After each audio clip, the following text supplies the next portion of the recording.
नमस्कार, मैं हूं मृत्युंजय कुमार झा। बाजार अगले हफ्ते में आपका स्वागत है। इस खास शो के जरिए हम आपको बताते हैं कि शुक्रवार का बाजार कैसा रहा और अगले हफ्ते का मार्केट कैसा रह सकता है और वहां पर आपकी रणनीति होनी क्या चाहिए। तो बाजार पर आपकी तैयारी कराने के लिए हमारे साथ हैं जी बिजनेस के मैनेजिंग एडिटर अनिल सिंघवी, एक खास मेहमान ट्रेड स्विफ्ट ब्रोकिंग के संदीप जैन साहब और साथ ही मेरी पूरी रिसर्च टीम तैयार है, जिसमें आशीष हमें बताएंगे आज के बाजार का पूरा एक्शन। संदीप से जानेंगे कि जून में दिग्गज सेक्टर्स का प्रदर्शन कैसा रह सकता है और देवांशी हमें बताएंगे कि क्यों घटा FIIs का भरोसा। कुशल से जानेंगे कैसी रहेगी मई में ऑटो बिक्री और मानसी बताएंगी अगले हफ्ते के अहम ट्रिगर्स। लेकिन सबसे पहले देख लेते हैं आज बाजार में किस तरह का कारोबार रहा है। तो मार्केट की बात करें तो कमजोर शुरुआत के शानदार रिकवरी दिखाई और करीब 0.25% की बढ़त के साथ बाजार दिन की ऊंचाई के करीब बंद हुआ। निफ्टी 9,550 के पार बंद होने में कामयाब रहा। वहीं सेंसेक्स भी डबल सेंचुरी लगाकर 32,400 के पार बंद हुआ। निफ्टी बैंक भी 127 अंकों की बढ़त के साथ 19,300 के करीब बंद हुआ। मिड कैप शेयरों ने भी बाजार की रिकवरी में बड़ा कंट्रीब्यूट किया, बड़ा सहयोग दिया। इंडेक्स 1% की बढ़त के साथ बंद हुआ।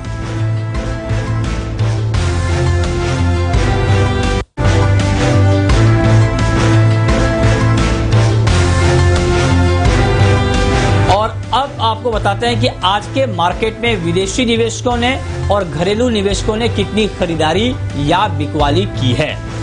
तो FIIs यानी विदेशी संस्थागत निवेशकों ने कैश मार्केट में 1,460 करोड़ रुपए की खरीदारी की है। वहीं DIIs यानी घरेलू संस्थागत निवेशकों ने 967 करोड़ रुपए की खरीदारी या बिकवाली खरीदारी आज के मार्केट में की।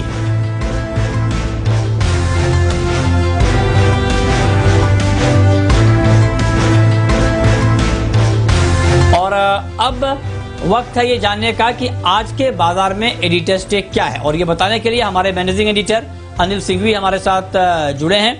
अनिल सर, बहुत बहुत स्वागत है आपका। मेरा आपसे सवाल ये होगा कि इस पूरे हफ्ते में मार्केट ने अच्छी तेजी दिखाई, क्या बाजार की ये तेजी आपको टिकाऊ लग रही है? ओवरऑल क्या आपका व्यू बन रहा है मार्केट के ऊपर? बाजार में आज की तेजी बेहद कमाल की रही। कमाल की इसलिए कि आज बढ़ने की वजह नहीं थी, लेकिन उसके बावजूद बाजार खुले नीचे खुलने के बाद और फिसले, लेकिन जो रिकवरी आई और रिकवरी आने के बाद दिन के हाईएस्ट पॉइंट की तरफ जाकर जो बंद हुए, वाह क्या मूव था बाजार में। और खास तौर से इसलिए कि जब तमाम नेगेटिव संकेत हो उसके बावजूद आप बढ़े, आपके पास पॉजिटिव क्या था? पिछले 2 दिनों की बढ़िया तेजी। और वो क्यों थी? क्योंकि पूरे महीने की एक्सपायरी थी, मई महीने की, वो हो गई। तो लोगों को आज ये लगा, सही भी लगा, कि अब तो एक्सपायरी के बाद शॉर्ट कवरिंग का सपोर्ट तो है नहीं, फ्रेश खरीदारी चाहिए। आएगी कहां से? डाउ फ्यूचर्स 150-200 पॉइंट नीचे ट्रेड कर रहे थे। कल अमेरिका में ऊपरी स्तरों से बिकवाली भी हुई। आज रात फिर ट्रंप साहब की तरफ से शुक्रवार को प्रेस कॉन्फ्रेंस होने की बात थी, वो होनी है। लॉकडाउन को लेकर जब सोमवार को हम वापस आएंगे तो सरकार का फैसला आएगा। तो ढेर सारी अनिश्चितताएं हैं जो सोमवार सुबह आपके सामने होंगी वीकेंड पर। तो उससे पहले अगर आप में खरीदारी का कॉन्फिडेंस है तो ये छोटी बात थोड़ी है। और स्पेशली कुछ अहम लेवल के ऊपर आप जाकर बंद हो रहे हैं, जैसे कि निफ्टी 9,500 के ऊपर जाकर बंद हुआ। इनफैक्ट 9,600 के पास पहुंचे भी हम और बेहद करीब जाकर बंद हुए। तो ये क्लोजिंग बहुत ही दमदार थी, खासतौर से निफ्टी की। बैंक निफ्टी भी और मजबूत होता हुआ 19,300 पर बंद हुआ है, इसमें कोई डाउट नहीं, वहां पर भी अच्छी तेजी दिखी है। तो दोनों ही इंडेक्स दमदार तेजी के साथ ऊपर बंद होते हुए नजर आए। अब देखना यह है कि वीकेंड की ये जो क्लोजिंग है ये बेहद काम की। क्यों? एक तो सीरीज का पहला दिन है, दूसरा हफ्ते का आखिरी दिन है, तीसरा महीने का आखिरी ट्रेडिंग सेशन है। तो 3 तरीके से ये क्लोजिंग बेहद इंटरेस्टिंग रही और बाजारों ने लगातार तीसरे दिन तेजी की बेहतरीन हैट्रिक बनाई है। ओके, तो ये आज का मार्केट कैसा रहा, क्यों रहा, ये आपने समझा। लेकिन अब चूंकि आज के बाजार में जो एक्शन हमने देखा है, उस एक्शन में कौन कौन सी ऐसी खबरें रही हैं जिनका योगदान रहा है और उन खबरों के दम पर कौन कौन से ऐसे सेक्टर रहे हैं जहां पर एक्शन दिखा है, ये हमें समझाने के लिए, बताने के लिए हमारे सहयोगी आशीष चतुर्वेदी जुड़ रहे हैं। बताइए आशीष। एक्सपायरी के दिन बाजार में बढ़िया तेजी देखी गई और सीरीज के उच्चतम स्तर पर इंडेक्स ने क्लोजिंग दी। निफ्टी, बैंक निफ्टी दोनों इंडेक्स में अगर आप देखें तो बढ़िया तेजी का रुझान देखने को मिला था। और सरप्राइजिंगली अगर आप इंडेक्स मूव की बात करें तो सबसे ज्यादा आज रुझान ऑटो इंडेक्स में देखने को मिला। और आप देखिए सभी जो मिड कैप स्पेस से हो या लार्ज कैप स्पेस से हो, ऑटो स्टॉक्स में बढ़िया तेजी देखने को मिली। आइशर मोटर्स 7% की तेजी के साथ बंद हुआ, अतुल ऑटो 5%, हीरो मोटर 5% और मारुति जैसे दिग्गज स्टॉक ने भी लगभग 3-4% की तेजी दिखाई। साथ ही अगर आप देखें तो पिछले 2 दिन से बाजार में जो तेजी का पार्टिसिपेशन आ रहा है वो बैंकिंग और एनबीएफसी स्टॉक से सबसे ज्यादा देखने को मिल रहा है। और आज के सत्र में भी आप देखिए कि हैवीवेट एचडीएफसी बैंक यहाँ पर 5% की तेजी देखी गई। इंडसइंड बैंक 4% की बढ़त के साथ बंद हुआ। आईसीआईसीआई बैंक 2% और एक्सिस बैंक में मामूली 1% की बढ़त देखने को मिली। एनबीएफसी स्टॉक्स में भी हम देख रहे हैं कि प्राइवेट बैंकिंग सेक्टर जैसा ही रुझान देखने को मिल रहा है। उज्जीवन में करीब 7% की तेजी देखने को मिली। रेपकोम 4%, एचडीएफसी लिमिटेड 2% की तेजी के साथ बंद हुआ। ग्लोबल संकेत लगातार हम देख रहे हैं कि बढ़िया ही बने हुए हैं। अमेरिकन इंडेक्स जो है वहां पर अच्छा रुझान देखा जा रहा है खरीदारी का और इसका ही इम्पैक्ट देखने को मिल रहा है हिंडाल्को, वेदांता, टाटा स्टील और नाल्को। साथ ही अगर आप देखें तो फार्मा स्टॉक्स कहीं ना कहीं जो दिग्गज फार्मा स्टॉक्स हैं अब वो अंडर प्रेशर आ रहे हैं। मिड कैप के जो फार्मा स्टॉक्स हैं तो अभी भी चल रहे हैं, लेकिन यहाँ पर जो दिग्गज फार्मा स्टॉक्स हैं यहाँ पर प्रॉफिट बुकिंग आते हुए दिखी। AstraZeneca pharma, Torrent pharma, Biocon और स्ट्राइड्स फार्मा, ये कुछ ऐसे स्टॉक्स हैं जो गिरावट के साथ बंद हुए। कुल मिलाकर देखा जाएगा तो आज बाजार में तेजी का ही रुझान देखने को मिला, खरीदारी देखने को मिली। ओके, अब रुक करते हैं अपने खास मेहमान का। हमारे साथ ट्रेड स्विफ्ट ब्रोकिंग के संदीप जैन साहब हैं। संदीप जी बहुत बहुत स्वागत है आपका। ये हफ्ता काफी अच्छा रहा मार्केट के लिए और जो अनिल जी अभी कह रहे थे कि महीने का आखिरी ट्रेडिंग सेशन और जब मंडे को हम खुलेंगे तो हमारे सामने बहुत सारी खबरें होंगी, लॉकडाउन को लेकर क्या फैसला होता है, ये तमाम चीजें हमारे सामने रहेंगी। इन तमाम चीजों को देखते हुए, डेवलपमेंट को देखते हुए मंडे को कहीं पर ट्रेड लेना हो तो कहां पर नजर रखनी चाहिए? बिल्कुल, देखिए मंडे बहुत इंपॉर्टेंट सेशन होगा और आज तो बहुत ही बढ़िया सेशन देखा हमने। मई का महीना खत्म हुआ और अच्छे नोट पे खत्म हुआ और आज देखिए जिस तरीके से एफआईआईज के भी डेटा काफी पॉजिटिव है, स्टॉक फ्यूचर्स में पॉजिटिव डेटा, कैश मार्केट में पॉजिटिव डेटा, फिर कहीं ना कहीं स्टॉक स्पेसिफिक और ब्रॉड बेस्ड काफी एक्टिविटीज थी। क्लोजिंग अच्छी हुई और हालांकि जीडीपी का डेटा ये सब खराब है, बट फिर भी मुझे ऐसा लगता है कि अपॉर्चुनिटीज काफी है। और अगेन लॉकडाउन किस तरीके से खुलता है उसके ऊपर काफी नजरें बनी रहेंगी।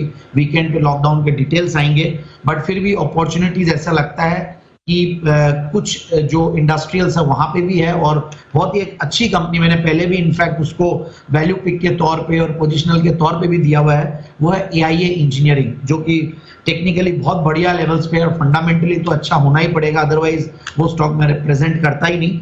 और 1664 के लगभग करंट मार्केट प्राइस, आज क्लोजिंग की प्राइस थी। 1710 के टारगेट और 1730 के टारगेट के लिए इंट्राडे में मंडे के लिए ये अच्छा काम कर सकता है। ओके, ठीक है, तो ये आपकी राय है इंट्राडे के लिए। लेकिन अगर पोजिशनल ट्रेड के पॉइंट ऑफ व्यू से जानना हो संदीप जी, तब आपके हिसाब से कहां पर फोकस होना चाहिए, कहां पर पोजिशनल ट्रेड लेना ठीक रहेगा? आज देखिए ऑयल एंड गैस के स्टॉक्स काफी अच्छा कर रहे थे। IOC was the top gainer और सारे स्टॉक्स BPCL वगैरह सब में काफी दमखम था।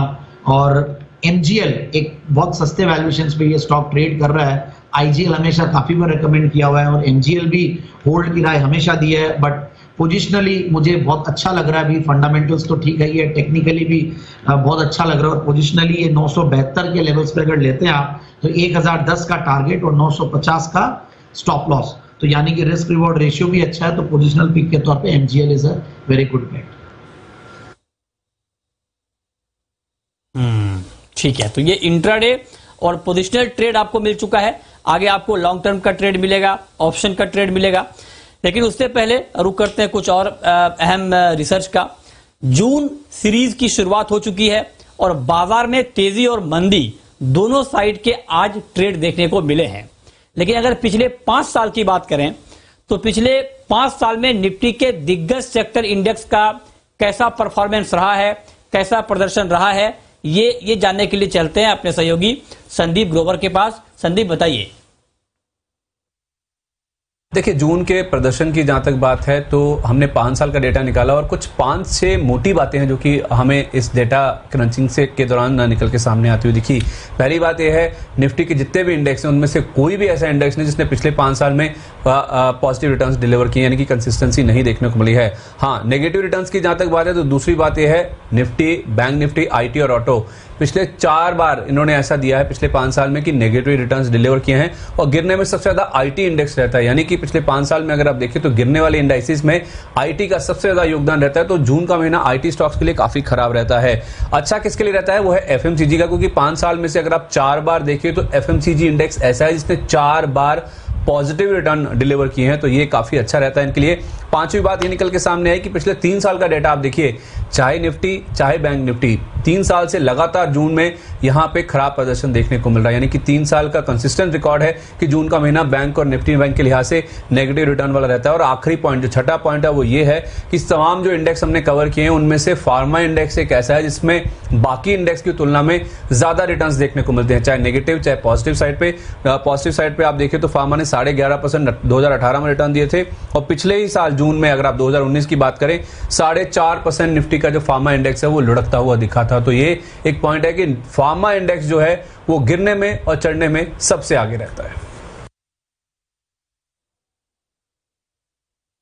ओके, तो संदीप जी, जो अभी हमारे सहयोगी संदीप ने बताया कि जून में किस तरह का परफॉर्मेंस रहता है, पिछले 5 साल का ट्रैक रिकॉर्ड बताया, इन आंकड़ों को देखकर आपको क्या समझ में आता है और आपका क्या नजरिया बन रहा है? देखिए, बहुत अच्छी रिसर्च है और देखिए इम्पोर्टेंट है कि कई इंडाइसेस काम नहीं किए, मैं अभी सुन रहा था तो, बट फिर भी मुझे ऐसा लगता है, देखिए मानसून का समय होता है, नजरें सारी मानसून पे बनी रहती है और एफएमसीजी एक सेक्टर है जो अच्छा करता है। अगर अच्छा मानसून होता है तो इंडिया में एफएमसीजी काम करता है। मुझे ऐसा लगता है कि इस बार जो जून का महीना है काफी क्रूशियल वैसे भी होने वाला, और पिछले जो 5 साल है उसके अलावा इस बार का जो डिफरेंस है ये कोविड काल है, और कोविड युग में किस तरीके से चीजें पैन आउट होती है, रीओपनिंग कितने लेवल पे होती है, कैसे डिमांड बाउंस बैक करती है। तो थोड़ा सा मैं कहूंगा कि इस बार नजरें उन चीजों पे ज्यादा बनी रहेगी। So let's see how June pans out, but May अच्छा गया जनरली, और अप्रैल भी अच्छा गया, मार्च बहुत खराब था। तो ऐसा लगता है कि जून ठीक ठाक सा ही जाना चाहिए, और ऊपर के लेवल्स रेजिस्टेंस फेस करेगा सर्टेनली। 9800 10,000 एक अच्छा खासा रेजिस्टेंस है, और डाउनसाइड भी एक तरीके से ऐसा लगता है कि कैप्ड है। 9,000 8,800 एक रेंज है जहां पे कहीं ना कहीं ऐसा लगता है कि सपोर्ट लेगा। तो स्टॉक स्पेसिफिक एक्शन भरपूर रहेगा, मुझे लगता है कि अपॉर्चुनिटीज काफी मिलेगी, और अच्छे स्टॉक्स में क्वालिटी के साथ कॉम्प्रोमाइज नहीं करते हुए बिल्कुल निवेशित रहना चाहिए, और निवेश भी करना चाहिए स्टैगर्ड वे में। ठीक है, चलिए आगे बढ़ते हैं। निफ्टी 500 में विदेशी संस्थागत निवेशकों यानी एफआईआईज ने अपनी हिस्सेदारी घटा दी है। किन सेक्टर पर घटा है सबसे ज्यादा भरोसा, और क्या है इसकी वजह, और क्या घरेलू निवेशकों के लिए ये एक मौका है? ये पूरी रिसर्च के साथ हमारे साथ देवांशी जुड़ रही हैं। बताइए देवांशी। जी बिल्कुल, जैसे कि आपने कहा कि एफआईआईज ने पिछली तिमाही में अपनी हिस्सेदारी भारतीय कंपनीज में घटा दी। आप देखिए, अगर मैं ब्रॉडर इंडाइसेस की बात करूं तो निफ्टी 500 में एफआईआईज की जो हिस्सेदारी है वो अब करीब 5 साल के निचले स्तर पर है, और अगर निफ्टी 50 की बात करें तो एफआईआईज की जो हिस्सेदारी है करीब 6 साल के निचले स्तर पर है। सबसे पहले अगर आप देखें निफ्टी 500 तो एफआईआईज ने अपनी हिस्सेदारी करीब 68% कंपनीज में कम की है तिमाही आधार पर, लेकिन आप देखिए जो डीआईएस का भरोसा है वो फिलहाल बढ़ता हुआ दिखा इन कंपनीज में, और जो गिरावट आई थी मार्केट में इसका फायदा डीआईएस ने जरूर उठाया है। करीब 61% ऐसी कंपनीज हैं जहां पे डीआईएस ने तिमाही आधार पर अपनी हिस्सेदारी ये सारी कंपनीज में बढ़ाई है। निफ्टी 50 की अगर मैं बात करूं तो एफआईआईज की जो हिस्सेदारी है करीब 6 साल के निचले स्तर पर है। ज्यादातर कंपनीज करीब 90% की जो कंपनीज हैं वहां पे एफआईआईज ने तिमाही आधार पर अपनी हिस्सेदारी घटा दी है। वहीं डीआईएस ने करीब अब देखिए 78% ऐसी कंपनीज हैं जहां पे डीआईएस ने अपनी जो हिस्सेदारी है वो सारी कंपनीज में बढ़ाई है। तो कुल मिलाकर देखिए जो गिरावट आई थी वहां पे डीआईएस ने जमकर खरीदारी की थी, लेकिन भारत समेत इमर्जिंग मार्केट्स में एफआईआईज ने अपनी हिस्सेदारी कम की है या मुनाफा वसूली जरूर की थी। अगर मैं सेक्टर्स की बात करूं तो कुल मिलाकर टेलीकॉम सेक्टर था, रियल एस्टेट, निजी bank, cement, NBFCs, health care, automobile, real estate, ये सभी ऐसे सेक्टर्स थे जहां पे एफआईज की जो हिस्सेदारी है वो कहीं ना कहीं कम होती हुई दिखी है। लेकिन डिफेंसिव जो सेक्टर है वहां पे डीआईएस ने अपना जो भरोसा है वो दिखाया था और डीआईएस का जो हिस्सेदारी है वो थोड़ी सी ज्यादा होती हुई दिखी है। इसके अलावा आप देखिए, अगर मैं रेशियो की बात करूं तो कुछ टाइम पहले जो यूजुअल रेशियो हम देखते थे वो करीब 2:2 का रेशियो हम देखते थे एफआईएस टू डीआईएस का, वो काफी कम होता हुआ दिखा है। अब एफआईएस टू डीआईएस का जो रेशियो है वो 1.2 के करीब पहुंचता हुआ दिखा है। तो क्लियरली एफआईएस ने सारी इमर्जिंग मार्केट्स में थोड़ी सी मुनाफा वसूली की है, अपनी जो हिस्सेदारी है वो कहीं ना कहीं कम की है, लेकिन डीआईएस ने यहाँ पे अपनी हिस्सेदारी थोड़ी सी बढ़ाई है। ओके, तो ये देवांशी ने पूरा डिटेल में समझाया। आगे बढ़ते हैं। मई में गाड़ियों की कितनी बिक्री हुई है ये आंकड़ा 1 जून को ऑटो कंपनियां जारी करेंगी। लॉकडाउन में आंशिक ढील भी मिली है मई के महीने में, इसका कितना फायदा मिला है कंपनियों को ये भी सामने आ जाएगा। क्या ऑटो बिक्री कुछ रफ्तार पकड़ी है ये बताने के लिए हमारे साथ कुशल गुप्ता हमारे सहयोगी जुड़ रहे हैं। कुशल, बताइए। बिल्कुल, तो लॉकडाउन में ढील की वजह से मई महीने में अगर आप देखें तो काफी कंपनियों ने अपने प्लांट्स और साथ ही डीलरशिप्स ओपन किए थे और उसके बाद ग्राहकों की तरफ से जो मांग है, इनफैक्ट जो इंक्वायरीज है वो भी बढ़ती हुई नजर आई थी, पर्टिकुलरली टू व्हीलर और पैसेंजर व्हीकल स्पेस में। साथ ही अगर आप देखें तो पैसेंजर व्हीकल सेगमेंट में लॉकडाउन से पहले वाली जो मांग थी उसको अब पूरा किया जा रहा है। तो काफी पैसेंजर व्हीकल जो कंपनियां हैं वहां पर थोड़ी सी आपको मंथ ऑन मंथ बढ़त देखने को मिलेगी। पर अगर आप कमर्शियल व्हीकल्स देखेंगे तो यहाँ पर मांग बढ़ने के कोई भी संकेत नहीं नजर आ रहे हैं और यहाँ पर सबसे ज्यादा इंपैक्ट आपको वाई आधार पर देखने को मिलेगा।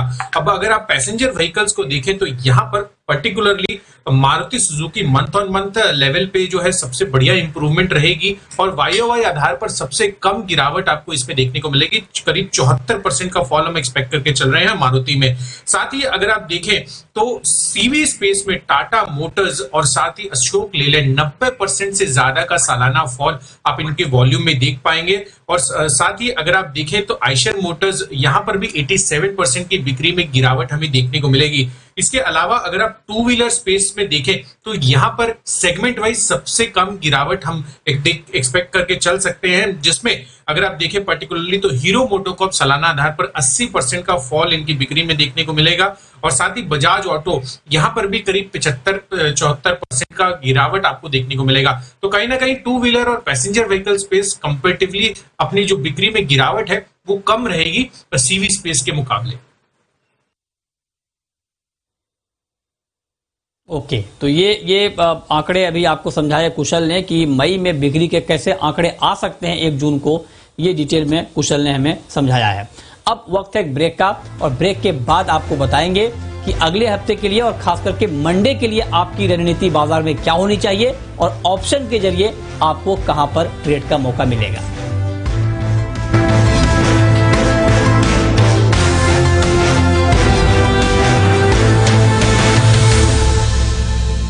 के बाद भी आपका स्वागत है और अब वक्त है ये जानने का कि अगले हफ्ते और खास करके मंडे के लिए आपकी रणनीति क्या होनी चाहिए। ये बताने के लिए हमारे मैनेजिंग एडिटर अनिल सिंघवी हमारे साथ जुड़े हुए हैं। अनिल सर, सोमवार और अगले पूरे हफ्ते के लिए क्या रणनीति होनी चाहिए, क्या ट्रिगर होंगे और कहां पर नजर रखनी चाहिए?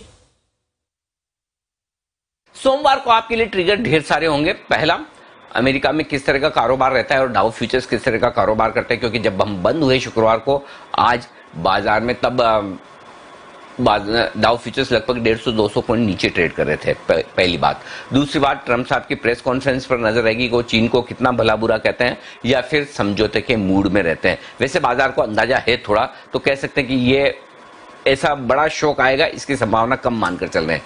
तीसरी चीज जो है हमारे लॉकडाउन को लेकर, लॉकडाउन 5.0 उसमें क्या कुछ होता है, स्पेशली बड़े शहरों के लिए सरकार क्या कहती है, क्योंकि अल्टीमेटली बिजनेस ट्रैक पर कब और कैसे आएगा अब ये सब लोग जानना चाहते हैं, लोग घर में बैठे बोर हो गए हैं, कमाइयां खत्म है, तो अब लॉकडाउन खुलने की बहुत जरूरत हो रही है और वो सरकार किस तरह से करती है ये बड़ा ट्रिगर होगा। तो इन 3 बड़े ट्रिगर के बाद हम सोमवार को खुलेंगे। नतीजों के लिहाज से खाली अमरा राजा बैटरीज के कल नतीजे हैं, उसके अलावा कोई खास नतीजे वीकेंड पर है नहीं।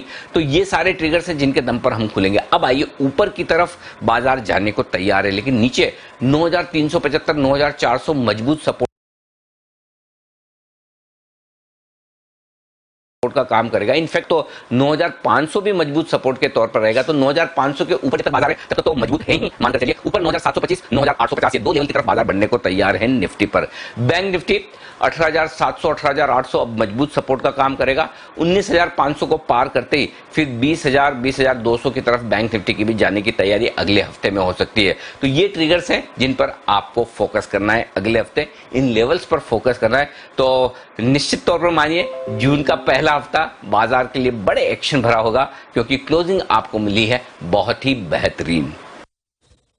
तो अगला हफ्ता बेहद अहम होने वाला है, जून के पहले हफ्ते की शुरुआत होगी। लेकिन संदीप जी, लॉन्ग टर्म के लिए कहां पर ट्रेड बनेगा नेक्स्ट वीक, कहां पर लेना चाहिए? बिल्कुल, देखिए जैसा अनिल जी को सुना मैंने कि रीओपनिंग सर्टेनली चाहिए और कामकाज शुरू होना चाहिए। लॉकडाउन 5 कैसे आता है उस पर सारी नजरें बनी हुई है। बट यस, एक स्टॉक है जो कि बहुत ही क्वालिटी कंपनी है एफएमईजी स्पेस की, fast moving electrical good space की, और वो है पॉलीकैब। ये स्टॉक मैंने आत्मनिर्भर के जो 20 स्टॉक्स शो पे दिए थे, एक दिन स्पेशल शो था उसमें भी दिया था, और मुझे बहुत बढ़िया लगता है ये स्टॉक। जिन लेवल्स पे ये स्टॉक है, सबसे बढ़िया बात ये है कि सिर्फ 14 के पी मल्टीपल पे ये स्टॉक है। 10,000 करोड़ की कंपनी है। 1964 में एक नॉर्मल सिंध इलेक्ट्रिक स्टोर्स, छोटी सी एक हम्बल बिगिनिंग से आज एक 10,000 करोड़ की कंपनी बनी है। बहुत ही अच्छा फैमिली मैनेज बिजनेस है, और रिटर्न ऑन कैपिटल एम्प्लॉयड करीब 28, रिटर्न ऑन इक्विटी करीब 20, ऑलमोस्ट जीरो डेट कंपनी है, सिर्फ 130 करोड़ के डेट्स है। और ग्रोथ भी अगर पिछले 3 साल की देखें प्रॉफिट की, तो करीब 38-39% की ग्रोथ है। इन सबको देखता हूं तो ये फंडामेंटली मुझे बहुत सस्ता लगता है। और 1182 रुपए का ऊपर का 52 वीक हाइज है, और नीचे ये अगर पैनिक बॉटम देखें तो 525 का था, और उसके सामने ये 650 के लगभग है। तो यही देखें कि डाउनसाइड रिस्क भी बहुत कम है, काफी हद तक सारी जो नेगेटिव्स है बच चुकी है। और मुझे ऐसा लगता है कि जैसे ही लॉकडाउन खुलेगा और धीरे धीरे चीजें ट्रैक पे आएगी, तो जो क्वालिटी कंपनी ये है और ऑलमोस्ट जीरो डेट कंपनी, 14 के पी मल्टीपल पे अच्छी ब्रांड इक्विटी वाली कंपनी बहुत अच्छा करेगी। और मेरे हिसाब से 790 का टारगेट एक मैंने छोटा एक कंजर्वेटिव टारगेट दिया, बट फिर भी ठीक है, प्रॉफिट बुकिंग बहुत जरूरी होते हैं ऐसे मार्केट्स में। तो 790 का छोटा टारगेट है जो कि आने वाले 6 से 9 महीने में अचीव कर सकता है। ठीक है, चलिए ये लॉन्ग टर्म की पिक। लेकिन अब वक्त है ये जानने का कि मंडे को, सोमवार को ऑप्शन के जरिए आपको कहां पर कमाई के मौके मिलेंगे।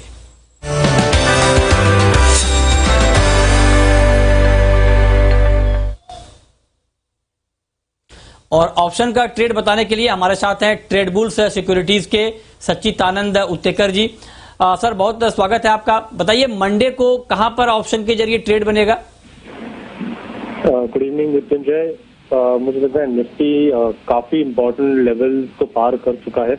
जिस तरीके से ये रुझान था, आई थिंक 9500 के आसपास की क्लोजिंग की एक्सपेक्टेशन थी, जो कल के सत्र में भी नहीं हुई थी, पर जिस इंटेंसिटी से आज के सेशन में ये क्लोजिंग एस्टैब्लिश हुई है, तो मुझे लग रहा है कि कल या फिर अगले हफ्ते में एक अच्छा डायरेक्शनल मोमेंटम मार्केट में बरकरार रह सकता है। तो उसी लिहाज से इमीडिएट बेसिस पे जो एक मीनिंगफुल हर्डल है, वो एक गैप एरिया है जो 30 अप्रैल के आसपास क्रिएट हुआ था, 30 अप्रैल और 4 मई के ट्रेडिंग सेशन के बीच में।